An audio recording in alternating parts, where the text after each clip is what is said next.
ಪ್ರತಿ ಸೇವಕನು ದೇವರಿಂದ ಕಳುಹಿಸಲ್ಪಟ್ಟವನೇ ಅಥವಾ ಇಲ್ಲವೇ?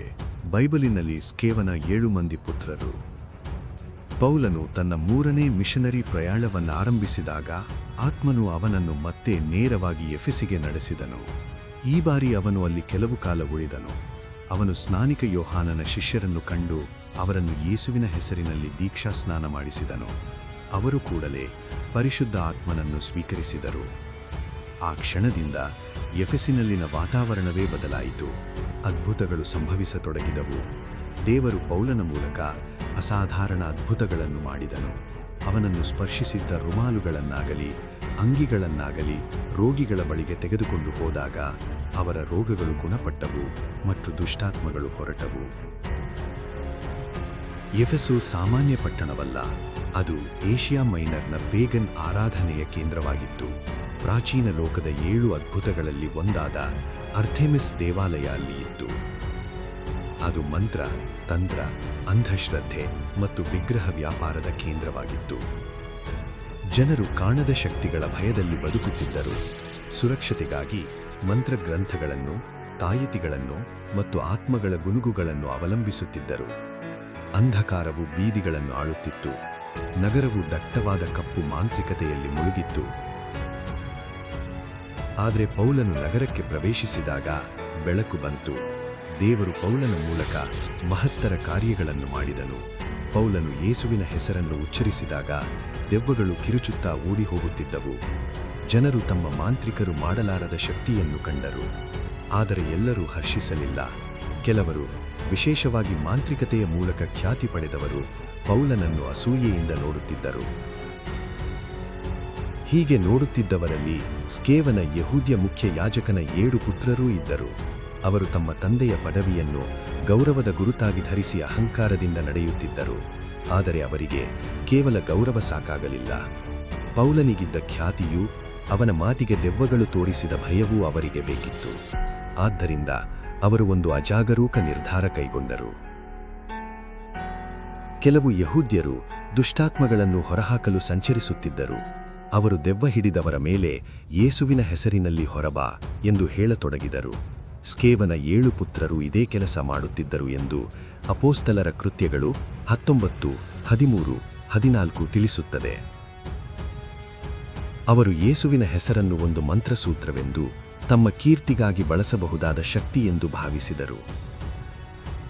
ಒಂದು ದಿನ ಅವರು ದುಷ್ಟಾತ್ಮದಿಂದ ಪೀಡಿತನಾಗಿದ್ದ ಒಬ್ಬನ ಬಳಿಗೆ ಹೋದರು. ಆ ಮನುಷ್ಯನ ಕಣ್ಣುಗಳು ತುಂಬಾ ಕ್ರೂರವಾಗಿ ಅಶಾಂತವಾಗಿದ್ದವು.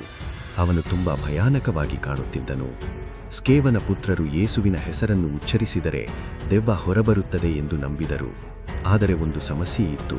ಪೌಲನ ಶಕ್ತಿ ಒಂದು ಸೂತ್ರವಲ್ಲ, ಅದು ಕರ್ತನೊಂದಿಗೆ ಇರಬೇಕಾದ ಸಂಬಂಧ. ಅವರಿಗೆ ಆ ಸಂಬಂಧವಿರಲಿಲ್ಲ. ಹೀಗಿದ್ದರೂ ಅವರು ಹೇಳಿದರು, ಪೌಲನು ಸಾರುವ ಯೇಸುವಿನ ಹೆಸರಿನಲ್ಲಿ ಹೊರಬಾ. ಅವರು ಯೇಸುವಿನ ಹೆಸರನ್ನು ಉಚ್ಚರಿಸಿದರು, ಆದರೆ ನಂಬಿಕೆಯಿಂದಲೂ ವಿಧೇಯತೆಯಿಂದಲೂ ಅಲ್ಲ, ಕೇವಲ ಅನುಕರಣೆಯಿಂದ. ಆದರೆ ಆತ್ಮಿಕ ಲೋಕವು ನಿಜವಾದವರನ್ನು, ನಕಲಿಗಳನ್ನು ಗುರುತಿಸುತ್ತದೆ. ದೆವ್ವ ಹಿಡಿದವನ ಮುಖದಲ್ಲಿ ದುಷ್ಟ ನಗು ಮೂಡಿತು. ದೆವ್ವವು ಭಯಪಟ್ಟಿಲ್ಲ, ಅದು ಹಾಸ್ಯ ಮಾಡಿತು. ಅದು ಹೇಳಿತು, ಯೇಸುವನ್ನು ನಾನು ತಿಳಿದಿದ್ದೇನೆ, ಪೌಲನ ಬಗ್ಗೆ ತಿಳಿದಿದ್ದೇನೆ, ಆದರೆ ನೀವು ಯಾರು?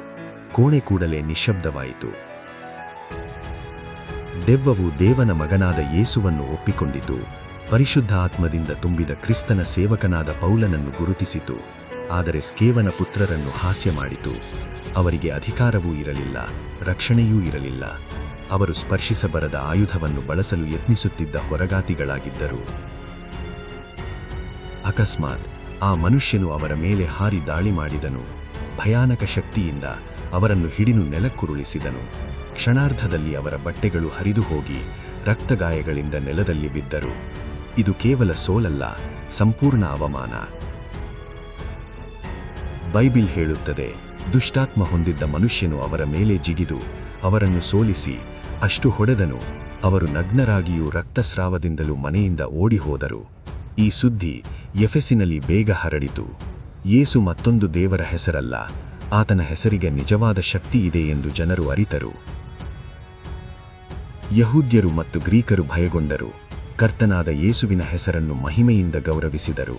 ಅನೇಕರಿಗೆ ಪಶ್ಚಾತ್ತಾಪ ಉಂಟಾಯಿತು. ಮಂತ್ರತಂತ್ರಗಳನ್ನು ಅನುಸರಿಸಿದ್ದವರು ತಮ್ಮ ಪಾಪಗಳನ್ನು ಬಹಿರಂಗವಾಗಿ ಒಪ್ಪಿಕೊಂಡರು. ತಮ್ಮ ಮಂತ್ರ ಗ್ರಂಥಗಳನ್ನು ಕೂಡಿಸಿ ಸಾರ್ವಜನಿಕವಾಗಿ ಸುಟ್ಟರು. ಅವುಗಳ ಮೌಲ್ಯ 50,000 ದ್ರಾಕ್ಮಗಳು. ಇದು ಒಂದು ದೊಡ್ಡ ಸಂಪತ್ತು. ಅದು ಕೇವಲ ಒಂದು ಘಟನೆಯಲ್ಲ. ಇನ್ನು ಮುಂದೆ ನಾವು ಅಂಧಕಾರವನ್ನು ನಂಬುವುದಿಲ್ಲ, ನಾವು ಯೇಸುವಿಗೆ ಸೇರಿದ್ದೇವೆ ಎಂಬ ಘೋಷಣೆಯಾಗಿತ್ತು. ಸ್ಕೇವನ ಪುತ್ರರ ವಿಫಲತೆಯು ಸುವಾರ್ತೆಯನ್ನು ದುರ್ಬಲಗೊಳಿಸಲಿಲ್ಲ, ಬದಲಿಗೆ ಅದನ್ನು ಮಹಿಮೆಗೊಳಿಸಿತು. ಈ ರೀತಿಯಾಗಿ ಕರ್ತನ ವಾಕ್ಯವು ವ್ಯಾಪಕವಾಗಿ ಹರಡಿ ಶಕ್ತಿಯಲ್ಲಿ ವೃದ್ಧಿಯಾಯಿತು ಎಂದು ಅಪೋಸ್ತಲರ ಕೃತ್ಯಗಳು 19:20 ತಿಳಿಸುತ್ತದೆ. ಈ ಕಥೆಯಿಂದ ನಾವೇನು ಕಲಿಯುತ್ತೇವೆ? ಕ್ರೈಸ್ತ ಮಾರ್ಗವು ಸಾಲವಾಗಿ ಪಡೆಯುವುದಲ್ಲ, ನಂಬಿಕೆ ಕೇವಲ ಅನುಕರಣೆಯಲ್ಲ. ಯೇಸುವಿನ ಅಧಿಕಾರವು ಆತನಿಗೆ ಸೇರಿದವರಿಗೆ ಮಾತ್ರ ಹರಿಯುತ್ತದೆ. ಸ್ಕೇವನ ಪುತ್ರರು ಆತನೊಂದಿಗೆ ಸಂಬಂಧವಿಲ್ಲದೆ ಅಧಿಕಾರವನ್ನು ಬಳಸಲು ಯತ್ನಿಸಿದರು. ಯೇಸುವಿಗೆ ಶರಣಾಗದೆ ಯೇಸುವಿನ ಶಕ್ತಿಯನ್ನು ಪಡೆಯಲು ಯತ್ನಿಸಿದರು. ಅದು ಅಸಾಧ್ಯ. ಯೇಸುವಿನ ಹೆಸರಿನ ನಿಜವಾದ ಶಕ್ತಿ ಪುನರಾವರ್ತನೆಯಲ್ಲಿಲ್ಲ, ಸಂಬಂಧದಲ್ಲಿದೆ. ಆತನನ್ನು ತಿಳಿಯುವುದು ಎಂದರೆ ಪಶ್ಚಾತ್ತಾಪಪಟ್ಟು ನಂಬಿ ವಿಧೇಯತೆಯಲ್ಲಿ ನಡೆಯುವುದು. ಯೇಸುವಿನ ಹೆಸರನ್ನು ಬಳಸುವ ಪ್ರತಿಯೊಬ್ಬರೂ ಆತನನ್ನು ತಿಳಿದಿದ್ದಾರೆ ಎಂದಲ್ಲ. ದೆವ್ವಗಳು, ಪದವಿಗಳು, ಸುಂದರ ಮಾತುಗಳು ಅಥವಾ ಖಾಲಿ ಆಚರಣೆಗಳಿಂದ ಪ್ರಭಾವಿತರಾಗುವುದಿಲ್ಲ. ಅವು ಪರಿಶುದ್ಧ ಆತ್ಮನ ಶಕ್ತಿಯಲ್ಲಿ ನಡೆಯುವವರನ್ನು ಗುರುತಿಸುತ್ತಾರೆ. ಇದು ನಮಗೆ ಎಚ್ಚರಿಕೆ. ಯೇಸುವಿನ ಹೆಸರನ್ನು ಖ್ಯಾತಿ, ಲಾಭ ಅಥವಾ ನಿಯಂತ್ರಣಕ್ಕಾಗಿ ಬಳಸುವ ಸುಳ್ಳು ಪ್ರವಾದಿಗಳಿಂದ ಮತ್ತು ಸ್ವಯಂ ನೇಮಕಗೊಂಡ ಉಪದೇಶಕರಿಂದ ಎಚ್ಚರಿಕೆಯಾಗಿರಿ. ಕ್ರಿಸ್ತನೊಂದಿಗೆ ಆತ್ಮೀಯ ಸಂಬಂಧವನ್ನು ಹುಡುಕೋಣ, ಏಕೆಂದರೆ ನಿಜವಾದ ಸಂಬಂಧಕ್ಕೆ ಅಂಧಕಾರದ ಮೇಲೆ ನಿಜವಾದ ಅಧಿಕಾರವಿದೆ. ಹೀಗಾಗಿ ಈ ಪ್ರಶ್ನೆ ನಿಮಗಾಗಿ ಇದೆ: ನೀವು ಯೇಸುವಿನ ಹೆಸರನ್ನು ಕೇವಲ ಉಚ್ಚರಿಸುತ್ತಿದ್ದೀರಾ ಅಥವಾ ಆತನಿಗೆ ಸೇರಿದವರಾ? ಇದನ್ನು ಚಿಂತಿಸಿ. ಈ ಕಥೆ ನಿಮ್ಮನ್ನು ಹೇಗೆ ಪ್ರೇರೇಪಿಸಿದೆ ಎಂಬುದನ್ನು ಕಮೆಂಟ್ ವಿಭಾಗದಲ್ಲಿ ತಿಳಿಸಿ. ವೀಕ್ಷಿಸಿದ್ದಕ್ಕಾಗಿ ಧನ್ಯವಾದಗಳು. ದಯವಿಟ್ಟು ಚಾನೆಲ್ ಅನ್ನು ಸಬ್ಸ್ಕ್ರೈಬ್ ಮಾಡಿ ಮತ್ತು ಇತರರೊಂದಿಗೆ ಹಂಚಿಕೊಳ್ಳಿ.